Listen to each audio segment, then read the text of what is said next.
Hello everyone, praise the lord.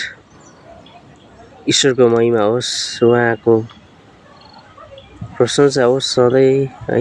कारण उहाँ चाहिँ प्रशंसाको योग्य हुनुहुन्छ होइन न। कति असल, कति सुन्दर सृष्टिकर्ताले सृजना भएको फुल छ है। र अझै महान, अझै असल बनाउने हुनुहुन्छ। अनि जसरी हेर्नु नि, अब हाम्रो एकदम भुलिरहेको छ है, त्यसरी नै हामी पनि उहाँसँग, जसले चाहिँ है सबै कुरा बनाउनु भएको छ, अति असल असल कुराहरू है, उहाँसँग बोलिनु, उहाँसँग रहनु, उहाँसँग बस्नु चाहिँ अति उत्तम कुरा हो।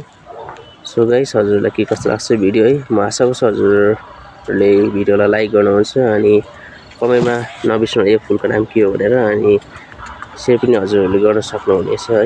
हुन्छ एभ्रिवान है, आजलाई यति नै छ भिडियोमा है।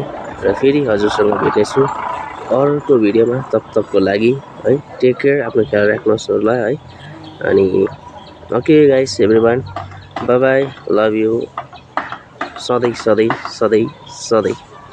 हुन्छ गाइस, बाई बाई।